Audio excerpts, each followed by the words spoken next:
Bonjour à tous les amis, on se retrouve pour le premier quintet du week-end, direction l'hippodrome de Paris-Vincennes. Le meeting d'hiver bat son plein, je me répète chaque jour, j'espère que tout le monde va bien.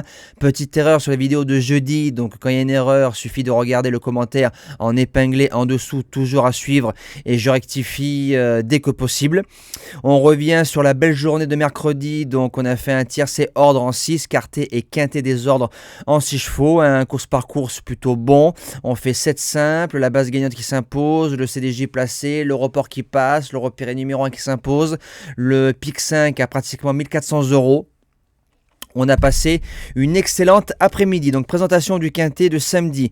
Très compliqué, très dur, très ouvert. Le prix Octave Douanel qui va se disputer en Réunion 1 course 3 départ 15h15, 2007 grande piste. Le plein. Certains chevaux se préparent pour le Continental, d'autres arrivent qu'on a du mal à situer. Donc je suis presque sûr que c'est une course qui va faire des ronds. Alors base gagnante, le numéro 15, J'aime le foot. Déféré des 4, c'est un peu la course du meeting d'hiver. Un petit peu, comme on dit dans le jargon, son petit prix d'Amérique. Faut le reprendre sur ses valeurs d'Anguin et surtout celle de Vincennes dans le Gaston Brunet où il marchait 12-3 devant Méchant. Il est battu par un Joshua Tree qui est à 150% de ses moyens. On va aller devant, je pense, on va faire fort et il suffirait d'améliorer le chrono. S'il arrive à claquer un 12 piles tête et corde, je pense qu'il peut le faire de bout en bout. L'opposition, le numéro 18, Dimitri Ferme. En Italie, il a battu 2 Zach, Dardozac, Dundias, 3 chevaux qui ont répété en France, dont un de Zach qui a gagné groupe 1. C'est magnifique, plaqué devant, on lui met un pilote de Vincennes, Alex Abrivard, pour une première en France. Je pense que le podium est accessible. Pour les chances, on démarre avec le numéro 17, Joshua Tree. Pour sa reprise de course, il en manquait beaucoup. Départ au galop. On va dire ça comme ça. Ensuite, il a marché 10-1 sur kilomètre en n'étant pas à son prime. Donc ça, c'est magnifique. Par contre, le point négatif, c'est qu'il manquait de souplesse. Quand JMB lui a posé la cravache sur les fesses, il n'a pas aimé. Il a changé d'allure. Il a bien remis.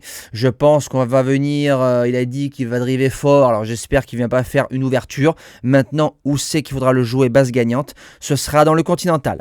En quatrième position, le numéro 12, Justin Bold. C'est un cheval qui a une rate d'un très bon cheval. Ça serait bien de le protéger un petit peu. Voilà, parce que Vincennes, ça reste quand même des courses dures. C'est un cheval qui a le niveau, qui sait tout faire. Maintenant, ce serait bien de lui faire que 500-600 mètres. Et c'est quand même le quatrième du critérium des 4 ans. En cinquième position, le numéro 3, Harpy. C'est la note dans la course à Dundias, Jericho et Django Vici. 3 bons chevaux. Django qui est très bon, Jericho qui a gagné ensuite son quintet, Dundias qui est au départ du Octave Douanel mais je ne l'ai pas gardé, question de choix. Voilà. Maintenant quand un Berg se déplace, faut faire attention. On a vu avec Kagan dans le Chenonceau qui s'intercalait entre INXS Bleu et Hits de l'Armaker. Déféré des postérieurs, oui. Déféré des 4, je pense que je l'aurais mis un rang plus haut. En sixième position, Jakarta des Prés. Quand il est au trot sans les baskets, il tourne à peu près à 70-80% de réussite. Attelé, monté, tous les parcours.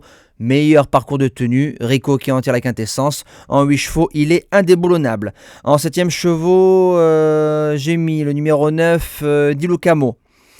Quand on prend ses lignes de l'année dernière, 3 sur 3, dont une deuxième place entre Joshua Tree et 2 Zach, c'est magnifique, et derrière 4e de groupe 3. Déféré des 4 et Nivar qui fait pour l'instant un très bon début de meeting d'hiver, c'est oui. Et je termine avec le numéro 16, Josh Power, qui va forcément plus viser le Continental, on est bien d'accord, c'est le vainqueur du critérium des 4 ans, il fait tous les parcours, je le trouve un peu plus tranchant, parcours de vitesse, 4e pour sa semi-rentrée. Je me dis que c'est plus, voilà, pour finir 4e ou 5e de cette épreuve. Moi, je vous dis à demain pour la deuxième préparatoire au Prix d'Amérique, le prix du Bourbonnais. Et nous, on se retrouve à partir de 20h sur TikTok en live pour en parler. Passez un bon futur week-end et bon quintet à tous.